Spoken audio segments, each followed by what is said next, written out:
Hello everyone, welcome to my channel study with Sapna. और आज है हमारा इनकम टैक्स का पार्ट 7, जिसमें जो है हम पीवाईक्यूज को कवर करने वाले हैं।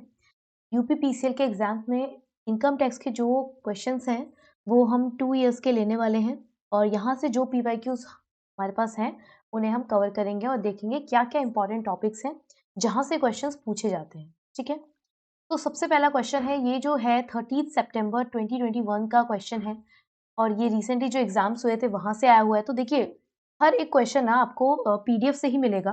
कुछ भी ऐसी चीज नहीं है जो आपको बाहर मिलेगी। सारी चीज आपने कवर की हुई है, अगर आपने अच्छे से पढ़ा हुआ है तो आपको कहीं पे भी ऐसा नहीं लगेगा कि ये चीज कहीं बाहर से आ गई या फिर कुछ भी ऐसा टफ है। ठीक है, तो आइए स्टार्ट करते हैं। Question number 1, income is taxable under the head salary. हम किसी भी इनकम को सैलरी हेड में कब टैक्सेबल करते हैं? देखिए, हमने बेसिक चीज पढ़ी है कि जब भी दो लोगों के बीच में एम्प्लॉयर एंड एम्प्लॉय का रिलेशन होगा तभी हम उसकी इनकम को सैलरी हेड में चार्ज करते हैं। तो इसका इजी सा ऑप्शन है, इजी सा आंसर है कि एम्प्लॉयर और एम्प्लॉय का रिलेशनशिप होना चाहिए। ठीक है, नेक्स्ट हमें बोला है कि जब भी एम्प्लॉय को गिफ्ट्स मिलते हैं एम्प्लॉयर के तरफ से तो उसकी जो वैल्यू होती है वो कहाँ तक टैक्स फ्री होती है। तो हमने ये पढ़ा था 5000 तक वो क्या होता है, टैक्स फ्री। और उसके ऊपर आपको जो भी गिफ्ट मिलता है वहां आपको टैक्स पे करना पड़ता है। ठीक है, नेक्स्ट है कि 80C के अंतर्गत अधिकतम अनुमति कटौती है, जो लिमिट है यहाँ पर एग्जेम्पशन लिमिट, वो कितनी है? ठीक है, तो ये हमने पढ़ा था 1,50,000। 80C, c for contribution, contribution LIC में कंट्रीब्यूशन या किसी भी पॉलिसी में कंट्रीब्यूशन, ये हमने पढ़ा था। तो उसकी अमाउंट कितनी थी? 1,50,000। ठीक है, नेक्स्ट बोला है कि 192A provides deduction of tax at the rate of dash for premature taxable withdrawal from the employees provident fund scheme।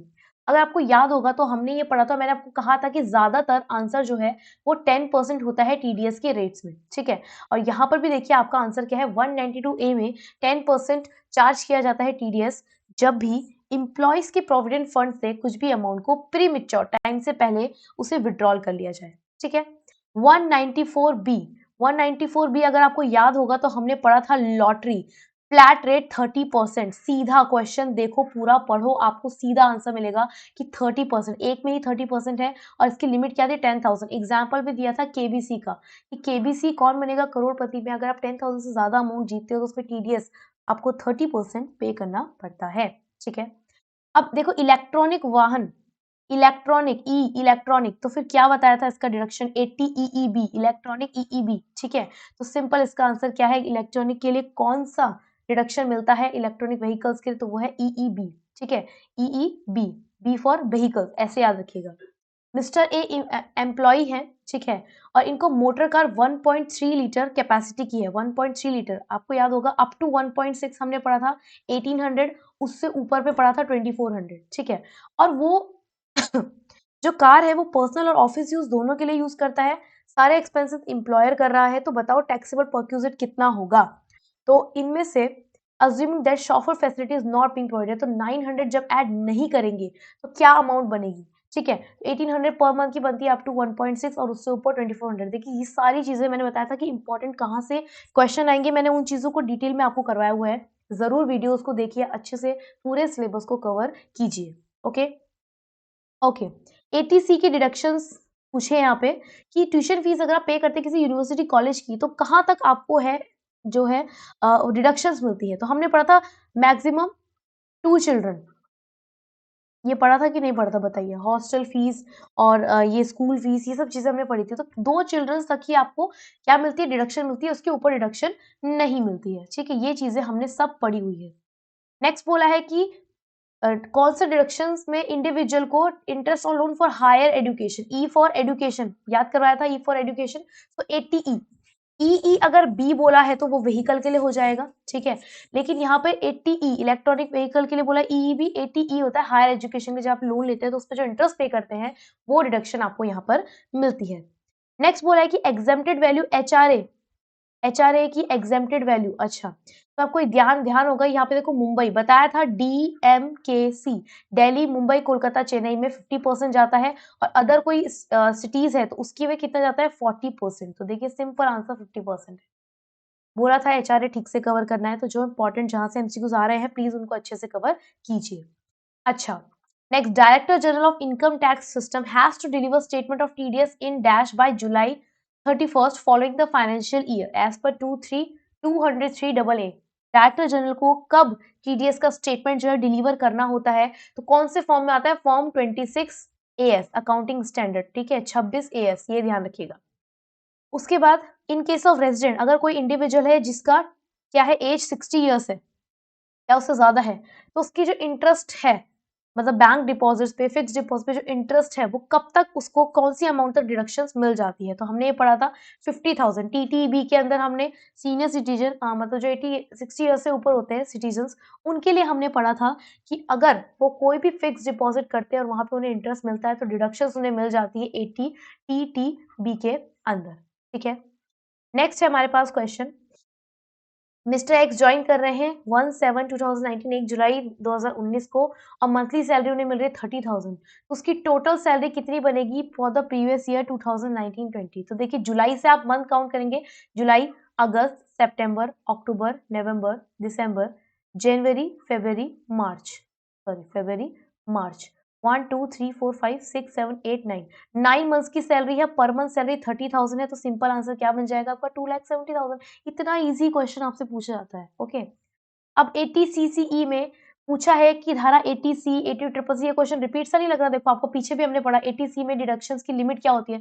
1,50,000। Same question repeat है, तो डिडक्शंस देखिए इतना इजी है टॉपिक, वो आप इजीली कवर कर सकते हैं, तो क्वेश्चंस को मत छोड़ के आइएगा। अब नेक्स्ट बोला है कि जब हम ग्रेच्युटी एक्ट कंसीडर करते हैं 1972, पोगा हम कंसीडर करते हैं जब, तो वहां पर 15 डेज की सैलरी कंप्यूट की जाती है, तो उसको मल्टीप्लाई किससे किया जाता है? याद है आपको? हमने last drawn salary 15 into last drawn salary, ऐसा कुछ था, याद है आपको? देखिए, वो चार्ट्स मैंने बताए थे, प्लीज उन्हें अच्छे से देखिए, वहां से क्वेश्चंस एमसीक्यू जरूर आएंगे, क्वेश्चन पूछेगा ही पूछेगा। लास्ट ड्रॉन सैलरी, ठीक है। नेक्स्ट है 194C, कमीशन की बात कर रहा है यहाँ पर, कि उप ठेकेदारों या फिर निवासी ठेकेदारों के को किए गए भुगतान में स्रोत पर कटौती का प्रावधान।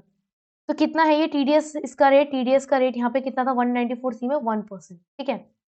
नेक्स्ट है असेसमेंट ईयर 2021 में standard deduction under section 16I is available from gross salary up to 50,000। तो क्या है यहाँ पे स्टैंडर्ड डिडक्शन कितनी है? 50,000 है 2021 के लिए। लेकिन हमारा जो ईयर चल रहा है, देखिए, वो चल रहा है 2021 और 22, है ना?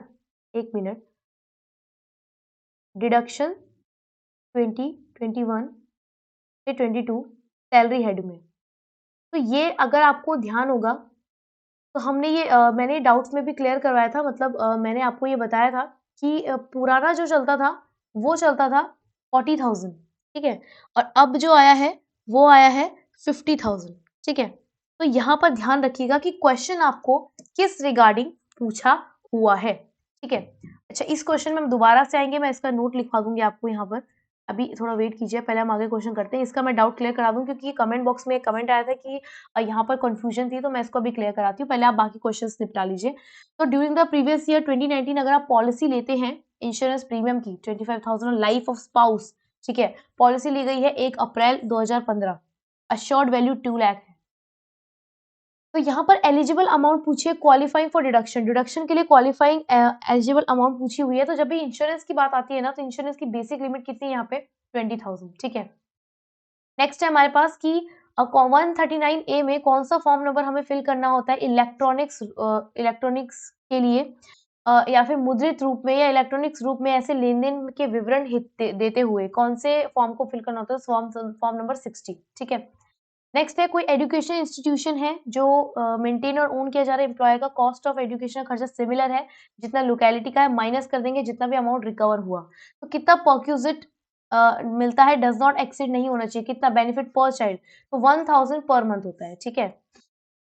नेक्स्ट है, कोई सरकारी कर्मचारी है, गवर्नमेंट ऑफिसर, भाई गवर्नमेंट ऑफिसर देखा ही फुल्ली एग्जाम, तो पूरी तरह से कर योग्य, ठीक है।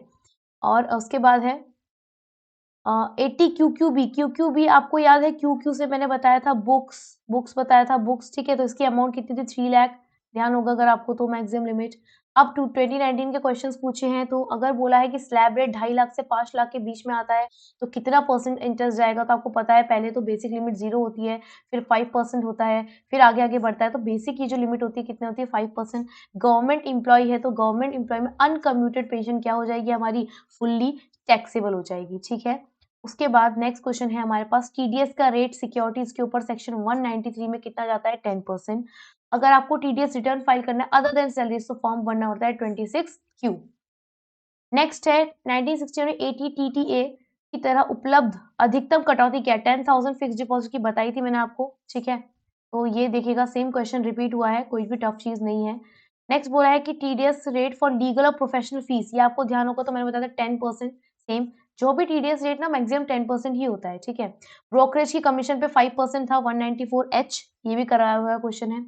और धारा 2003 के तहत कौन सा फॉर्म नंबर फिल करना होता है, प्रभारित आय के लिए प्रमाण पत्र देते हुए फॉर्म का उपयोग फॉर्म नंबर 16 ये आपको करवाया हुआ है। As per income tax salary किस बेस पे चार्ज की जाती है, या तो ड्यू या फिर receipt, whichever is earlier, ठीक है। रेंट पेड पढ़ा था हमने, देखो 80GG, रेंट पेड 80GG में पढ़ा था हमने। उसके बाद बोला परमानेंट अकाउंट नंबर, ये देखिए कौन सा फॉर्म यूज किया था, ये ध्यान रखिएगा 49A फॉर्म यूज किया जाता है जब भी आप परमानेंट अकाउंट नंबर को फाइल करते हैं, ठीक है, पैन कार्ड। इनमें से कौन सा फॉर्म यूज किया जाता है to given statement of particular required to be furnished under section 44AB। तो 3CD करके देखिए, कुछ एडहॉक क्वेश्चंस आते हैं जो थोड़ा डिटेल में पूछ लेता है, तो उनको आप ऐसे कवर कर सकते हैं, 3CD आएगा इसका आंसर, ठीक है। कुछ चीजें जो नहीं है आपको वो प्लीज आप नोट डाउन करते हुए चलिए। नेक्स्ट है 2018-19 में उच्च शिक्षा हेतु एटीई ऋण का भुगतान करने के लिए कटौती के संबंध में एटीई के तहत उपलब्ध अधिकतम कटौती राशि क्या है, कोई सीमा नहीं है, भुगतान की गई वास्तविक राशि का कटौती के रूप में दावा किया जा सकता है। तो ये 2018-19 के नियम है, आप बस रिसेंटली पढ़िएगा, थोड़े बहुत पीछे के भी ध्यान रखिएगा क्योंकि वहां से पूछे जा सकते हैं। अच्छा, सीनियर सिटीजन के केस में कब तक टैक्स नहीं लगता, तो 3 लाख लिमिट होती है senior citizen, super senior citizen के केस में 5 लाख होती है। अच्छा, तो देखिए ये ad hoc assessing officer under subsection 2 of section 11 income tax act 1960 में कौन सा फॉर्म यूज करता है, तो फॉर्म 10 यूज करता है, ठीक है। यहाँ पर पूछा है कि आपने 1 मंथ के अकॉर्डिंग एचआरए बताना है, तो सैलरी पर मंथ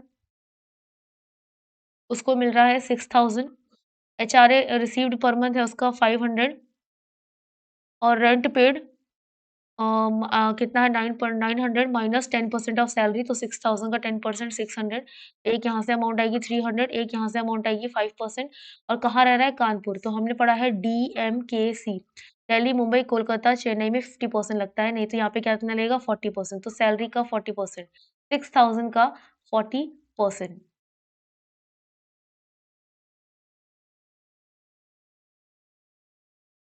ठीक है। तो कुछ कैलकुलेशन मिस्टेक हुआ है क्या, तो यहाँ पर least of the following will be examined, ये हट जाएगा एक तरीके से, एक मिनट में इसको दोबारा करती हूँ।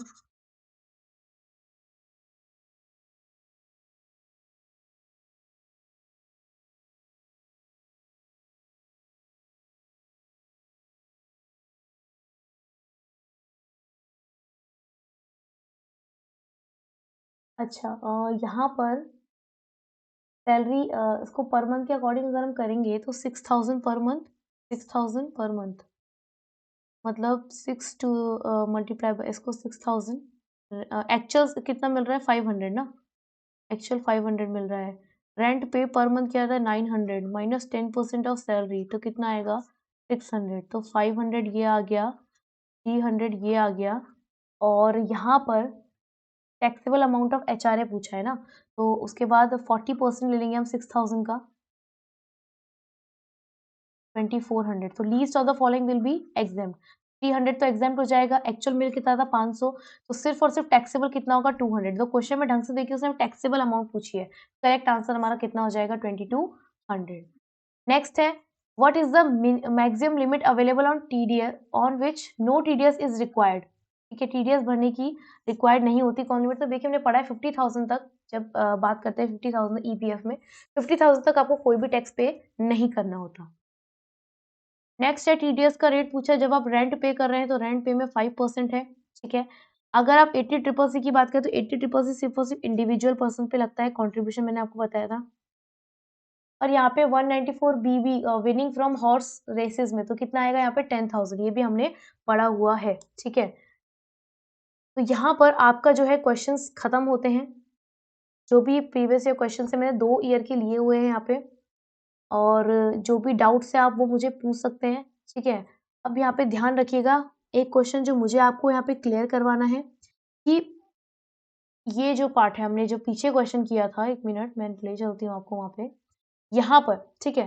तो यहाँ पर ना 2 चीज़ें हैं जिसमें बच्चे बहुत कन्फ्यूज़ हो रहे हैं कि अमाउंट जो डिडक्शंस की है वो 40,000 है या 50,000 है, ठीक है। तो देखिए 2019 में ना ये 50,000 कर दी गई थी, तो उससे पहले ये 40,000 थी, ठीक है। ओल्ड कितनी थी? 40,000। अब न्यू जब पूछेगा ना वो, जब वो आपसे पूछेगा 2020 के बाद का, तो आपने 50,000 ही आंसर देना है, ध्यान रखिएगा, ठीक है। बस इस चीज़ को ध्यान रखिएगा, बाकी सब कुछ क्लियर है। इसके अलावा अगर आपको कोई भी डाउट हो तो आप पूछ सकते हैं। ध्यान रखिएगा सैलरी में 60 अंडर सेक्शन 16 IA में आपने जो डिडक्शन लेनी है वो लेनी है 50,000, ठीक है। तो यहाँ पर जो है आपके इनकम टैक्स के PYQs हमने कवर कर लिए हैं। इसके अलावा अगर आपको कोई भी डाउट्स है तो वो आप पूछ सकते हैं, और यहाँ पे हमारी सीरीज़ भी खत्म होती है। इसके अलावा देखते हैं आगे आगे हम क्या चीज़ कर पाते हैं। कोई भी चीज़ है आपको जो भी दिक्कत हो रही है, कुछ भी चीज़ है, प्लीज़ कमेंट बॉक्स में उसे पोस्ट कर दीजिए। मैं रिप्लाई करूँगी और कोशिश करूँगी कि आपको आंसर दे सकूँ, ठीक है? तो फ्रेंड्स यहाँ पे हमारा सिलेबस भी कंप्लीट होता है कॉमर्स का, पूरा सब कुछ कंप्लीट कराया हुआ है। प्लीज़ प्रिपेयर कीजिए, जो भी PYQs में नए आपको टर्म मिल रहे हैं उन्हें नोट डाउन कीजिए, और भी क्वेश्चंस अगर आपको कुछ नए लग रहे हैं सॉल्व कीजिए। कोई क्वेश्चन है नहीं आ रहा है तो उसे पोस्ट कर सकते हैं आप नीचे कमेंट बॉक्स में। तो आज के लिए इतना ही, मिलते हैं नेक्स्ट वीडियो में, तब तक के लिए bye bye and take care.